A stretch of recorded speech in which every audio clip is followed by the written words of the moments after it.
Shalom. Mari sekali lagi kita akan menyembah, memuji Tuhan. Mari siapkan hatimu, kita akan bawa persembahan yang terbaik buat Tuhan dan Allah kita. Mari tunduk kepala, kita satu dalam doa. Bersyukur kembali dalam hadirat-Mu ya Tuhan. Kami persembahkan pujian dan syukur kami sebab Engkau Allah yang dahsyat. Engkau hadir di tengah-tengah kami, siap untuk melawat kami. Sebab itu kami buka hati kami untuk memuji Engkau lebih lagi, menyembah Engkau dalam roh dan kebenaran. Dan biar persembahan hari ini menyukakan, menyenangkan Tuhan. Kami buka ibadah ini dalam nama Yesus. Haleluya. Amin. Terima kasih Tuhan. Tuhan Yesus Allah yang baik. Mari kita nyanyikan kebaikan Tuhan sekali lagi dengan menyanyikan pujian syukur di hadapan Tuhan. Haleluya. Terima kasih Yesus. Oh. Mari bersama-sama katakan. Di hadapan kemegahan-Mu ku datang menyembah-Mu, membawa hatiku, membawa rinduku. Ku terima kasih setiamu di dalam setiap langkahku. Oh sungguh Engkau baik di dalam hidupku. Engkau baik, teramat baik. Yes. Engkau baik, teramat baik. Kau baik, Engkau baik, teramat baik. Amin. Engkau baik, teramat baik. Lagi katakan bersama-sama. Di hadapan kemegahan-Mu ku datang menyembah-Mu, membawa hatiku, membawa rinduku. Ku terima kasih setiamu di dalam setiap langkahku. Oh sungguh Engkau baik di dalam hidupku. Engkau baik, teramat baik. Engkau baik, teramat baik. Engkau baik, Engkau baik, teramat baik. Engkau baik, teramat baik. Lebih dahsyat lagi. Engkau baik, teramat baik. Kau baik, Engkau baik, teramat baik. Kau baik, Engkau baik. Oh, teramat baik. Oh, Engkau baik, teramat baik. Haleluya, haleluya. Mari tunduk kepala, kita menyembah Tuhan di dalam roh. Terima kasih Yesus. Kembali ya Tuhan, dengan sehati kami datang ke hadirat-Mu.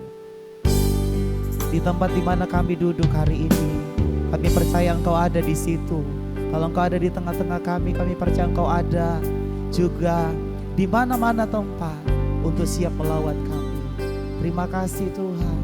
Ini korban syukur kami. Ini persembahan kami di hadapan hadirat-Mu. Thank you Jesus, thank you Lord. Haleluya. Mari angkat pujian ini bersama. Bawaku ke gunung kudus-Mu, ke tempat kediaman-Mu. Biar kemuliaan melingkupi melingkupi hidupku, dan jiwaku kan dipuaskan. Ya Tuhan, hanya dekat-Mu itu yang ku perlu. Kau sumber kehidupanku, Engkau yang ku bakar air mataku, jadi lembah yang bermata air. Sebab itu ku memuji-Mu, Engkau Allahku. Mulutku kan selalu puji-Mu, dan angkat tangan sembah-Mu, tinggikan nama-Mu. Yesus, kemuliaan bagi-Mu. Terima kasih Tuhan. Bawaku ke gunung kudus-Mu, ke tempat kediaman-Mu. Ya Tuhan, biar kemuliaan melingkupi hidupku, dan jiwaku kan dipuaskan. Hanya dekat-Mu itu yang ku perlu. Kau sumber kehidupanku, Engkau yang ku bakar air mataku, jadi lembah yang bermata air. Sebab itu ku memuji-Mu, Engkau Allahku. Mulutku kan selalu puji-Mu, dan angkat tangan sembah-Mu, tinggikan nama-Mu. Yesus, kemuliaan bagi-Mu. Sebab itu ku memuji-Mu, Engkau Allahku. Mulutku kan selalu puji-Mu, dan angkat tangan sembah-Mu, tinggikan nama-Mu. Yesus, kemuliaan bagi-Mu. Oh, sebab itu ku memuji-Mu, Engkau Allahku. Mulutku kan selalu puji-Mu, dan angkat tangan sembah-Mu, tinggikan nama-Mu. Yesus, kemuliaan bagi-Mu. Oh, sebab itu ku memuji-Mu, Engkau Allahku. Mulutku kan selalu puji-Mu, dan angkat tangan sembah-Mu, tinggikan nama-Mu. Yesus, kemuliaan bagi-Mu. Oh, sebab itu ku memuji-Mu, Engkau Allahku. Mulutku kan selalu puji-Mu, dan angkat tangan sembah-Mu, tinggikan nama-Mu. Yesus, kemuliaan bagi-Mu. Oh, Yesus, kemuliaan bagi-Mu. Yesus, kemuliaan bagimu. Haleluya, kami sembah Kau Yesus, Kau layak disembah. Oh, terima kasih. Haleluya, kami sembah-Mu. Yesus, Kau layak disembah, layak diagungkan. Kami datang di hadirat-Mu Tuhan, menyembah Kau Allah yang hidup. Oh Jesus, we worship You, we give You honor, we give You praise, we give You glory, Lord. Hallelujah. Oh, Kau sungguh ajaib, Kau sungguh dahsyat. Engkau Allah yang hidup, Engkau Allah yang kudus.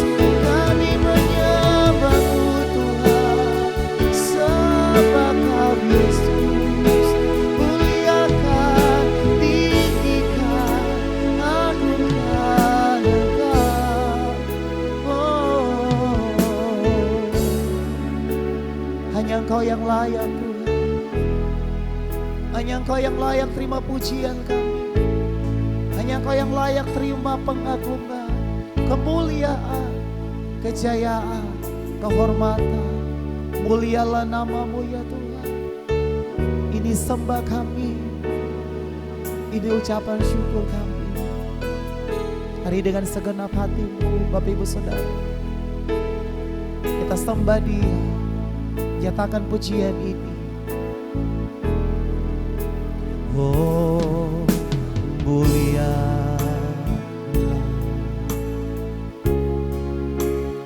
hadirat-Mu, kami bait-Mu, memuja-Mu. Oh, diberkati Kau Tuhan dengan pujian kami dalam dekapan hadirat-Mu. Diberkati Kau, amin Tuhan. Diberkati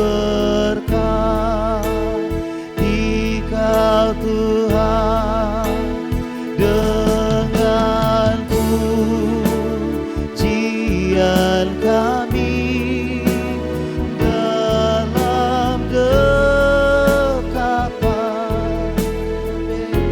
hadirat-Mu memenuhi tempat ini, memenuhi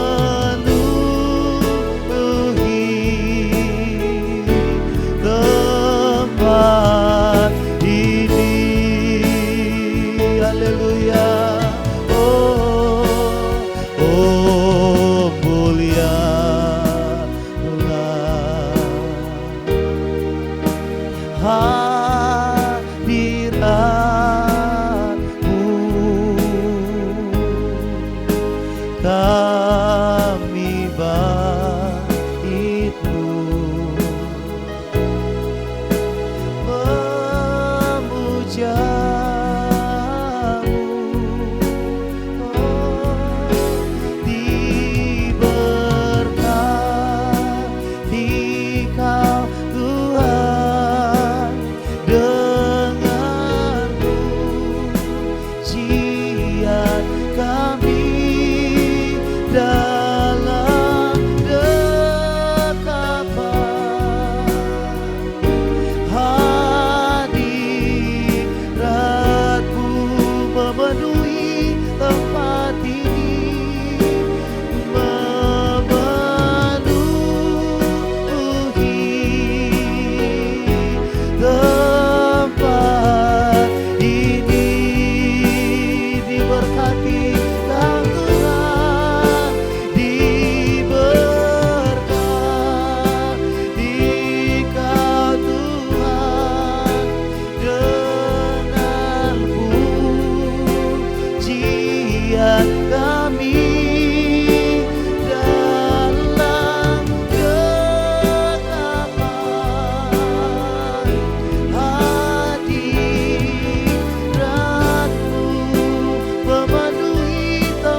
bagimu Tuhan. Hormat, syukur dan pujian hanya bagi Engkau. Kami siapkan hati kami untuk firman Tuhan. Di dalam nama Yesus, mari bersama katakan, amin. Salam kekasih Kristus. Puji Tuhan, saudara, kita sudah memuji menyembah Tuhan. Mungkin saudara yang di rumah atau yang tadi mendengarkan juga sudah mengikuti bersama-sama memuji dan menyembah Tuhan. Kenapa kita harus memuji menyembah Tuhan? Karena kita tahu bahwa Tuhan kita begitu mengasihi, ya, Tuhan kita begitu mulia, agung, perkasa, sehingga kita kagum dengan melalui pujian penyembahan kita mengagungkan nama Tuhan, dan kiranya pujian penyembahan kita berkenan bagi Tuhan sehingga itu boleh menjadi berkat. Dan juga setiap kita memuji menyembah Tuhan, ya kita tahu bahwa di atas pujian penyembahan Tuhan bertahta. Nah, saatnya sekarang saudaraku yang dikasihi Tuhan, kita mendengarkan kebenaran firman Tuhan. Seperti yang sering saya katakan, pada saat kita mendengarkan firman Tuhan, ya, kosongkan pikiran kita, hal-hal yang mungkin selama ini ada di dalam hati pikiran kita mengenai firman, ya. Mungkin ada yang kita sudah mengerti dalam pikiran kita, artinya kita sudah sering dengar firman itu sehingga kita pikir, untuk apa saya dengarkan lagi ini sudah pernah kok, udah sering saya dengar. Nah, hal itu yang berbahaya karena firman Tuhan ini firman yang hidup. 100 kali pun kita dengarkan, itu bisa memberikan hikmat dan pengertian yang berbeda-beda. Atau dalam arti masih bisa memberikan kepada kita suatu hal yang baru. Nah, makanya saudaraku yang dikasihi Tuhan, sebagaimanapun kita sudah mengertinya firman, sebagaimanapun kita pintarnya di dalam memahami firman, setiap ada firman biarlah kosongkan hati pikiran kita untuk mendengarkan, supaya firman itu bisa bertumbuh di dalam hati kita, ya, menjadi terang bagi kehidupan kita. Dan tentu di mana ada firman diberitakan tidak pernah sia-sia. Jadi firman itu pasti memberikan suatu efek yang baik, ya, mengenal lebih dalam lagi mengenai Yesus Kristus, dan terlebih-lebih mengetahui bagaimana seharusnya kita hidup di hadapan Tuhan. Nah, kekasih Kristus, hari ini kita berbicara mengenai doa, ya, mengenai doa. Jadi tema kita adalah mengenai doa. Kenapa begitu penting? Ya, karena setiap orang Kristen itu kan pasti berdoa. Kalau dibilang kita pengikut Kristus, ya sudah pasti kita pernah berdoa atau ya sering berdoa. Tapi bagaimanakah doa ini sebenarnya? Karena banyak juga doa, ya, banyak orang mengeluh, ya, saya sering berdoa tetapi kelihatannya biasa-biasa saja, tidak ada perubahan apa-apa, begitu, ya. Nah, bagaimana sebenarnya berdoa yang diajarkan Alkitab, atau dengan cara bagaimana kita berdoa yang benar, gitu, ya. Nah, mari kita lihat dulu di firman Tuhan di Yakobus 4 ayat 1 sampai 3. Yakobus 4 ayat 1 sampai 3 saya bacakan buat kita. Dari manakah datangnya sengketa dan pertengkaran di antara kamu? Bukankah datangnya dari hawa nafsumu yang saling berjuang di dalam tubuhmu? Kamu mengingini sesuatu, tetapi kamu tidak memperolehnya. Lalu kamu membunuh, kamu iri hati, tetapi kamu tidak mencapai tujuanmu. Lalu kamu bertengkar dan kamu berkelahi. Kamu tidak memperoleh apa-apa karena kamu tidak berdoa. Atau kamu berdoa juga, tetapi kamu tidak menerima apa-apa karena kamu salah berdoa. Sebab yang kamu minta itu hendak kamu habiskan untuk memuaskan hawa nafsu kamu. Haleluya. Amin. Saudaraku yang dikasihi Tuhan, dari ayat firman Tuhan ini kita tahu bahwa sebenarnya berdoa itu juga ada yang salah, ya. Salah kita dalam berdoa. Tadi sudah dikatakan di sini bahwa kamu tidak menerima apa-apa karena kamu salah berdoa. Nah, kalau kita baca di ayat firman Tuhan di Yakobus 4 ayat 1 sampai 3 ini dari ayat 1 dikatakan ada hawa nafsu, ya, hawa yang berjuang di dalam batinmu, dalam tubuhmu. Nah, jadi kita berdoa itu kadang karena hawa nafsu kita yang begitu menginginkan sesuatu sesuai dengan keinginan diri kita sendiri. Nah, makanya kita dibilang kita salah berdoa. Dan dibilang di sini kamu mau menghabiskan itu untuk memuaskan hawa nafsu kamu. Apa yang kamu doakan itu sebenarnya untuk memuaskan hawa nafsu kamu. Nah, jadi ini makanya doa kita tidak menerima apa-apa. Kita dibilangin di sini kamu berdoa ya, atau kamu berdoa juga tetapi kamu tidak menerima apa-apa. Kenapa? Karena kita salah berdoa. Bagaimana salah berdoa? Ya, yang kita minta itu hendak kita habiskan untuk memuaskan hawa nafsu kita. Yang di dalam doa kita itu kita mau untuk memuaskan hawa nafsu daging kita. Sedangkan kedagingan ini tentu tidak seturut dengan kehendak roh. Ya, Galatia 5 itu mengatakan bahwa keinginan daging berlawanan dengan keinginan roh. Jadi setiap keinginan daging ini kalau kita meminta di dalam doa keinginan daging kita, ya kita tidak akan menerima apa-apa sesuai dengan firman Tuhan ini tadi. Jadi doa diterima dan dijawab oleh Allah itu juga semata-mata karena kasih karunia Tuhan. Tidak ada artinya hak kita untuk bilang doa saya ini harus dijawab. Dan doa saya ini pasti dijawab. Nah, itu sudah terlalu melampaui kehendak Tuhan. Artinya kita sudah mengambil sesuatu tindakan yang sebenarnya tidak bagian kita. Karena bagian untuk mengabulkan atau tidak doa itu adalah bagian Tuhan. Jadi kita tidak ada bisa mengklaim bahwa doa saya sudah pasti. Ya, sudah pasti dijawab gitu ya. Nah, kalau kita punya iman doa kita dijawab itu tidak salah. Tetapi kalau kita mengklaim doa saya pasti dijawab ya, karena mungkin Anda merasa sudah lebih suci, sudah lebih benar dari orang lain. Nah, ini yang salah. Doa itu semata-mata karena kasih karunia Allah. Dijawab atau tidak itu kasih karunia Tuhan. Doa kita dijawab itu karena kasih karunia. Ya, karena kemurahan Tuhan. Nah, tidak ada satu hak kita untuk apa? Sebagai manusia berdosa, ya kita ini kan manusia berdosa. Bagaimana kita menuntut Allah harus mengabulkan doa kita? Ya. Itu sudah tidak levelnya atau bukan bagian kita atau kita tidak punya hak untuk hal itu gitu loh. Itu semua oleh kasih karunia Tuhan. Alkitab mengatakan bahwa kita harus berdoa dengan benar. Jika tidak dilakukan dengan bergantung kepada Yesus Kristus, ya, kalau di Yohanes 16 sampai ayat 24 sampai 16 nanti saudara bisa baca, semua doa itu harus digantungkan atau di dalam Yesus Kristus. Dalam nama Yesus, makanya kita bilang setiap doa kita di dalam nama Tuhan Yesus. Karena kita bergantung penuh kepada Yesus Kristus.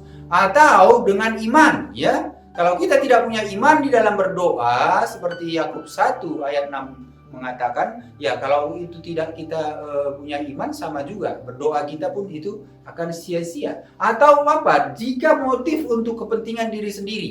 Nah, kadang kita seperti tadi sudah kita baca juga ayat firman-Nya, tetapi di sini dikatakan bahwa motifnya kita itu kepentingan diri sendiri. Ya, di Yakobus 4 ayat 3 tadi. Nah, atau kita berdoa sementara kita tidak taat kepada firman, tidak taat kepada Allah. Ya, itu juga percuma. Di Mazmur 66 ayat 18 saudara bisa baca bahwa doa itu juga tidak ada kuasanya. Makanya dibilang di Yakobus 5 ayat 16, doa orang benar jika sungguh-sungguh ya dengan iman ya itu besar kuasanya. Sungguh-sungguh dengan iman. Doa orang benar. Kalau orang benar itu berarti orang yang menaati firman, orang yang mengikuti perintah-perintah Yesus. Orang yang hidup di dalam Kristus. Nah, jadi itulah doa-doa yang dibilang besar kuasanya. Nah, apa itu doa? Nah, ini harus kita tahu. Apa itu doa dan bagaimana seharusnya kita berdoa. Selain dari tadi yang sudah dikatakan dengan iman dan harus dengan sungguh-sungguh itu. Nah, mari kita lihat beberapa hal mengenai doa ya. Mengenai doa. Pertama itu, arti dari doa. Kita bisa mengartikan doa itu sebagai sebuah kerja. Bagaimana dibilang kerja ya? Doa adalah sebuah kewajiban dan disiplin.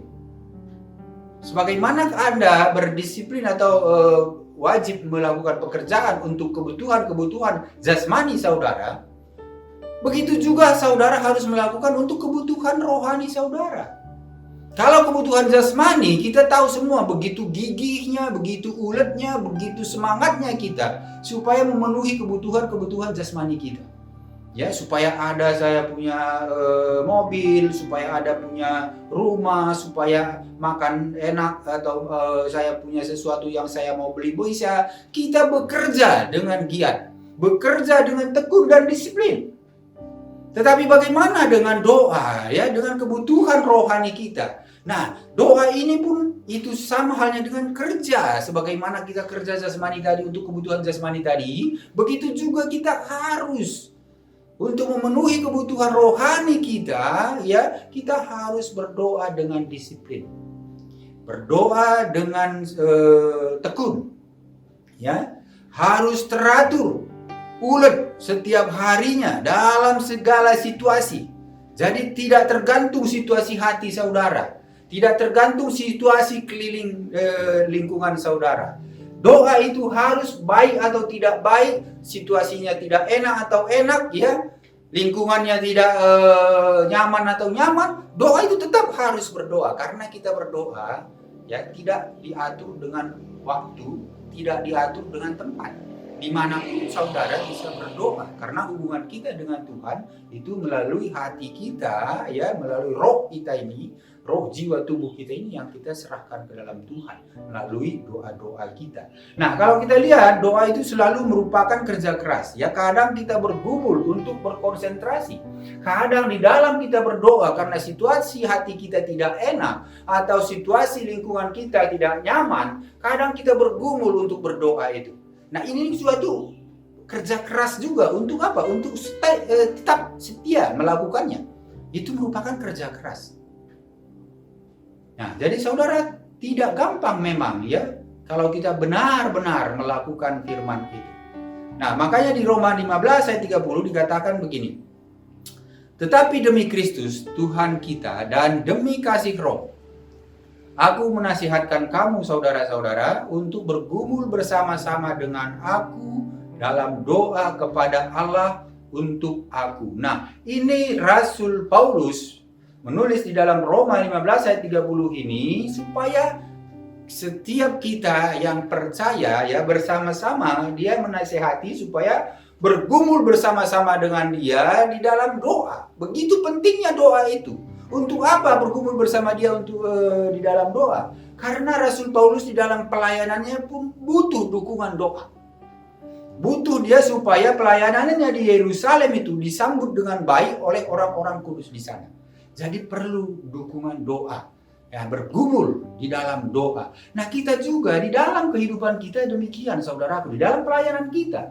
Jangan kita menganggap doa-doa kita saja yang lebih baik daripada doa orang. Kita juga perlu didoakan oleh jemaat. Kita juga perlu didoakan oleh sesama hamba Tuhan. Supaya di dalam pelayanan kita itu, ya, dalam pergumulan melalui doa itu, pelayanan kita ini disambut dengan baik atau diberkati atau berjalan dengan baik. Nah, itu karena banyak halangan-halangan yang mau menghambat pelayanan. Namanya kita memberitakan kebenaran firman, tentu kuasa-kuasa roh-roh jahat dunia ini tidak menginginkan itu terjadi. Makanya dia pasti membuat suatu hambatan atau mempengaruhi orang untuk tidak mendengarkan atau mempengaruhi orang untuk menghalangi gitu. Makanya kita perlu berdoa bersama. Nah, itu yang Rasul Paulus bilang kepada jemaat di Roma, ya, di Roma 15 ayat 30 ini tadi. Jadi doa itu adalah merupakan suatu kerja. Hal yang kedua, doa itu, arti dari doa itu juga itu merupakan apa? Merespon firman. Artinya bagaimana? Doa ini kan ada suatu percakapan kita dengan Allah, ya. Kita bercakap-cakap dengan Allah, itulah melalui doa ini. Nah, ada dua cara memahami doa sebagai suatu dialog dengan Allah. Yang pertama itu memahami doa sebagai menanggapi suara Allah yang didengar di dalam hati. Ya, ini secara subjektif. Artinya, kalau kita sudah ada persekutuan dengan Allah melalui doa-doa yang teratur, doa-doa yang disiplin, ya, gitu, ya. Nah, kita bisa menanggapi suara Allah yang ada di dalam hati kita. Ya, ada suara Roh Kudus di dalam hati kita. Nah, ini bisa kita berkomunikasi itu. Tapi ini yang saya bilang secara subjektif. Tentu tidak semua orang mengalami itu kalau hubungan dia di dalam doa-doa dengan Tuhan mungkin ya belum intensif, ya, belum secara teratur, belum secara sungguh-sungguh gitu. Nah, ini hal yang pertama. Hal yang kedua, memahami bahwa Allah berbicara kepada kita terutama melalui apa? Kita melalui doa berbicara kepada Tuhan. Tetapi sebenarnya kita juga, makanya dibilang tadi doa itu merespon firman, sebenarnya Tuhan juga sudah berbicara kepada kita melalui firman-Nya. Jadi jangan kita berdoa sungguh-sungguh teratur dan disiplin tetapi tidak membaca firman. Ini juga salah. Ya, karena firman doa itu tidak bisa dipisah-pisahkan. Ya, kita merespon firman itu tentu dengan ucapan syukur dengan doa. Ya, kita berbicara dengan Allah dengan doa. Allah berbicara dengan kita. Tadi satu hal tadi melalui hati nurani kita, yang kedua ini melalui firman-Nya. Ya, yang melalui firman-Nya ini kita bisa mendengar atau bisa mengetahui apa yang Tuhan inginkan. Nah, itu hal yang kedua. Hal yang ketiga mengenai doa ini. Doa ini merupakan suatu keseimbangan. Maksudnya bagaimana? Doa adalah pujian. Doa juga pengakuan. Doa juga ucapan syukur dan permohonan. Ketika kita memahami keagungan Allah yang begitu mulia, kita disadarkan akan keberadaan kita. Kita disadarkan bahwa kita ini adalah manusia yang berdosa, ya. Kesadaran ini membangkitkan ucapan syukur kita kepada Tuhan. Karena kita sadar bagaimana kita kecilnya di hadapan Tuhan, karena kita sadar bagaimana keberadaan kita sebagai orang yang berdosa, kalau bukan karena kasih karunia Tuhan menyelamatkan kita, maka kita akan sudah binasa. Dengan demikian maka kita begitu mengagumi Allah. Sehingga begitu kita mengucap syukur terus, ya, di dalam doa-doa kita mengucap syukur.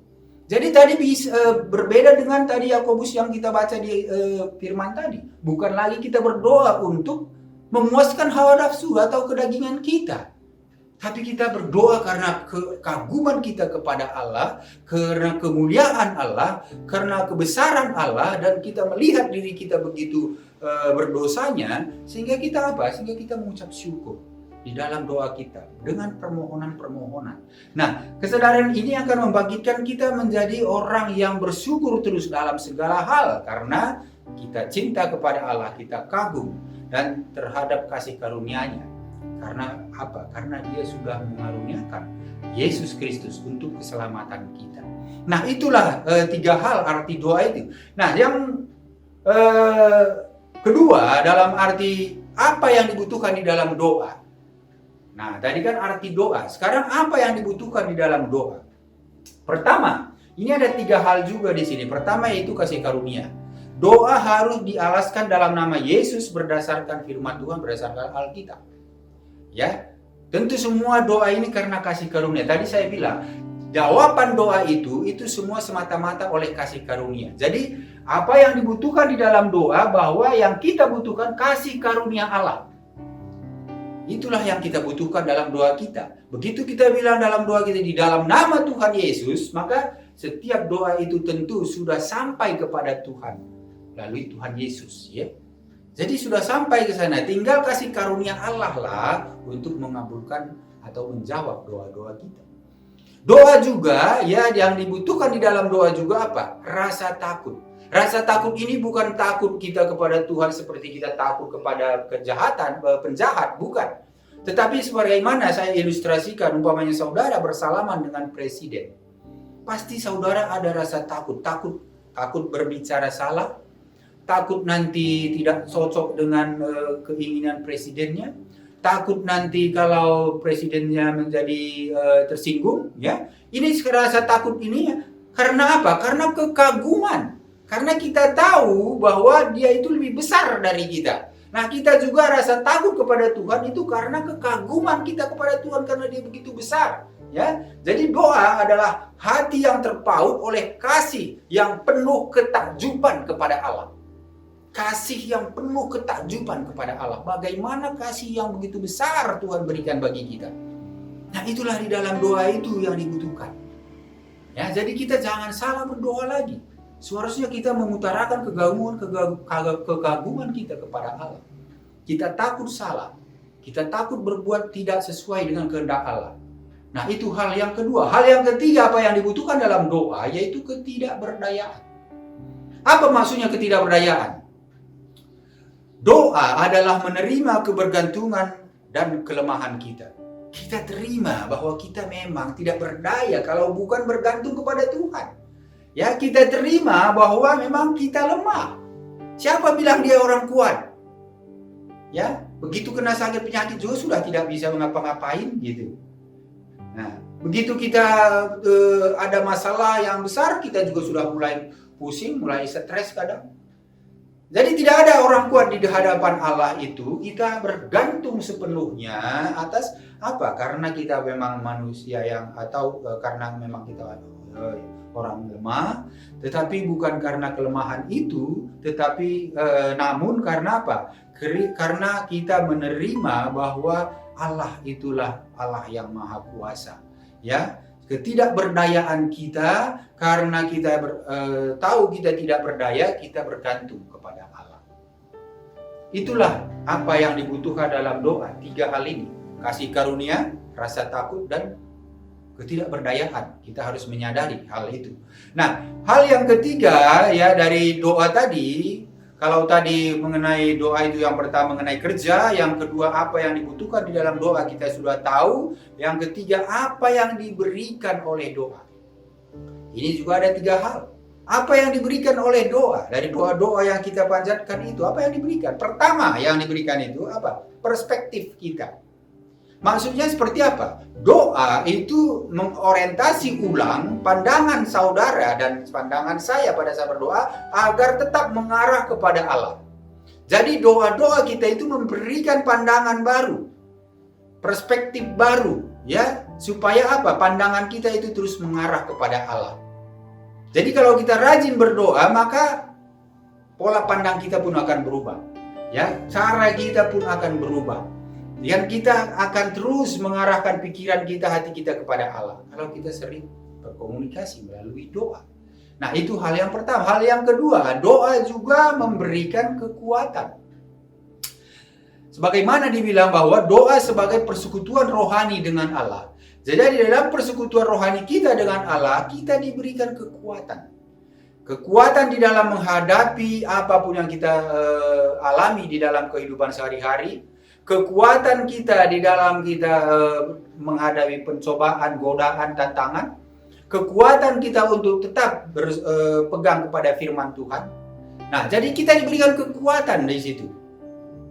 Kekuatan kita untuk meninggalkan hal-hal duniawi. Nah, ini juga perlu.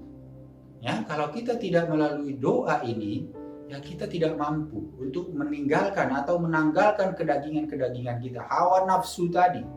Ya, karena ini yang sangat-sangat berbahaya. Hawa nafsu kita ini. Ini hal yang kedua. Hal yang ketiga, apa yang diberikan oleh doa?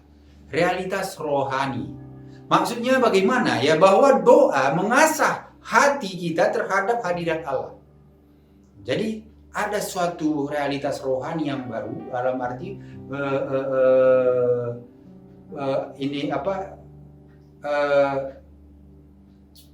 rasa kita, ya, rasa dalam arti respon kita itu akan lebih dapat cepat mengenal Allah kalau kita sering berdoa, ya. Jadi realitas rohani ini mengasah hati kita, dalam arti hati kita ini akan terus dibaharui. Hati kita ini akan terus bersekutu dengan Tuhan melalui doa-doa itu, sehingga kita mengerti hadirat Allah, kita mengerti bahwa roh Allah ada di dalam kita, sehingga yang seperti tadi dikatakan di awal tadi, bahwa kita bisa berbicara dengan Allah melalui hati nurani kita, melalui Roh Kudus tentunya. Ya, itu tadi yang dikatakan bahwa itu secara subjektif, ya.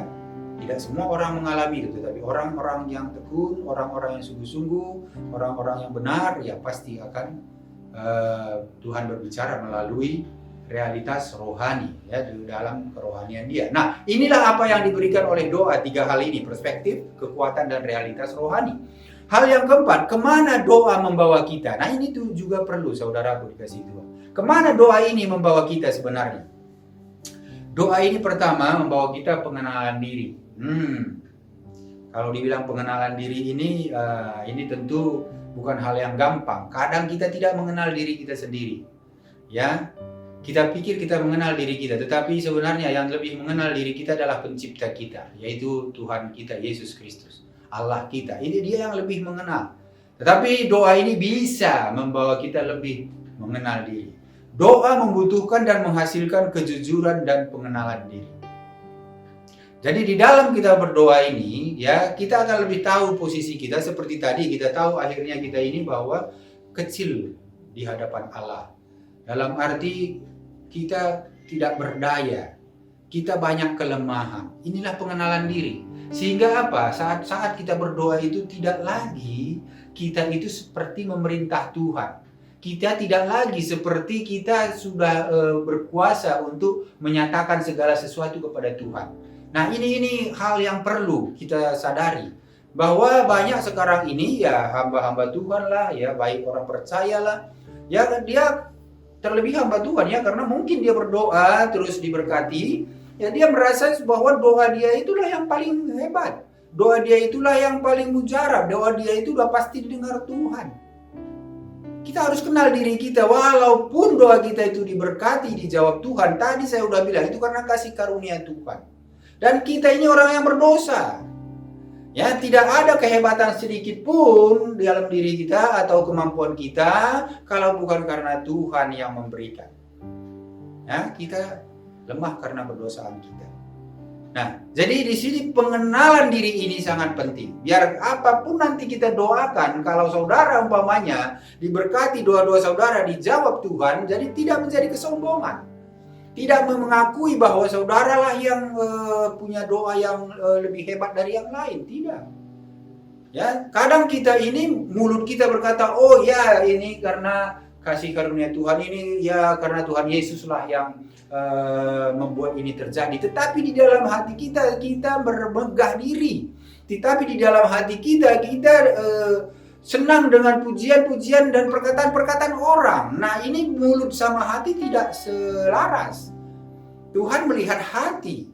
Saudaraku yang dikasihi Tuhan, ya, ini tentu bagi hamba-hamba Tuhan yang mungkin punya kuasa atau karunia yang diberikan Tuhan di dalam doa-doa penyembuhan. Sekarang kalau doa penyembuhan ini di mana-mana ya pasti banyak pengikutnya langsung. Banyak tentu orang-orang yang ingin disembuhkan, karena dunia ini kan bukan lagi ke arah bagaimana supaya hidup ini berkenan bagi Tuhan, tetapi mengarah ke lihat kebutuhan saya apa sekarang. Nah, itu yang berbahaya.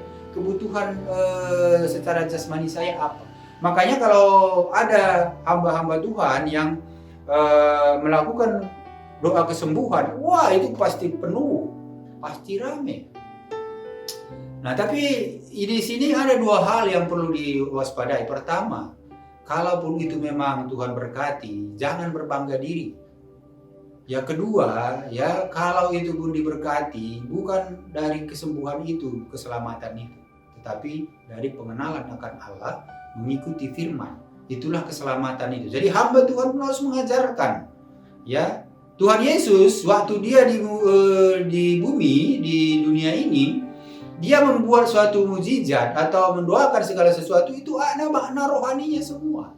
Tidak serta-merta saja, ya ada makna rohani. Bagaimana dia menghidupkan Lazarus?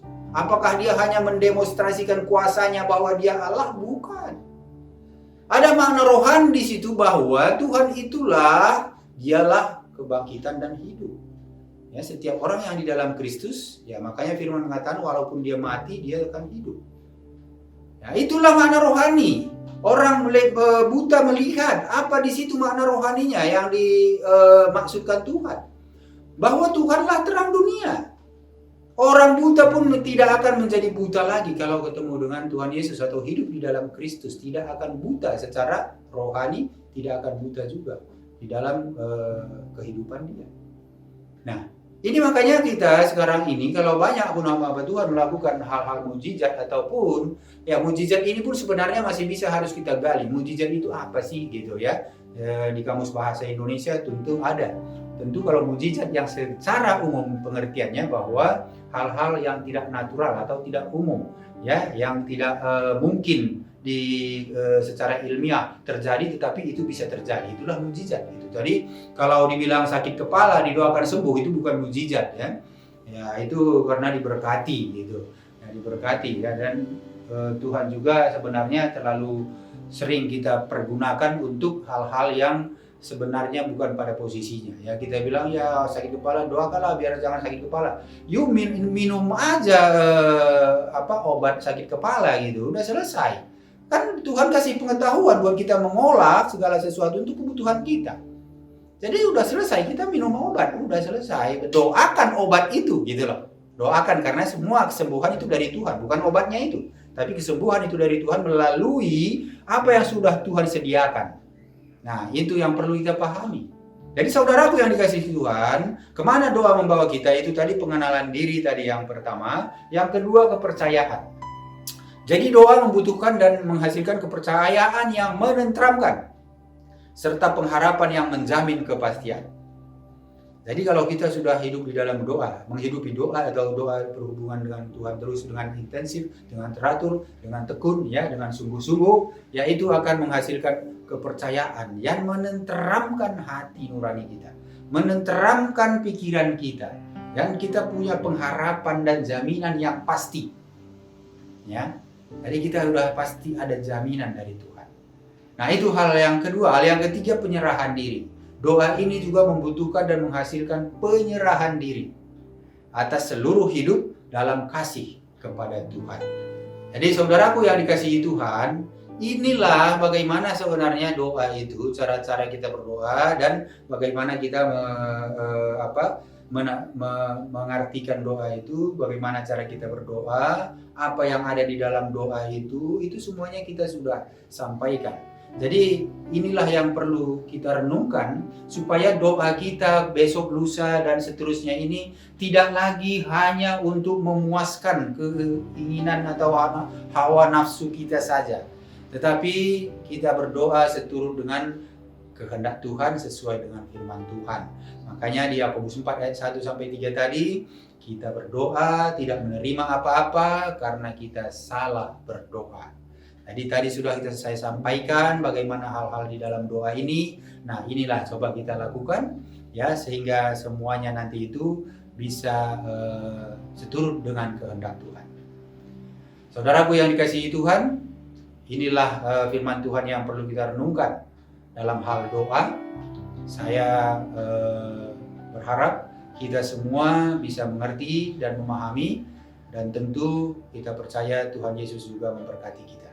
Demikian firman Tuhan. Tuhan Yesus memberkati. Amin. Mari sama-sama kita berdoa.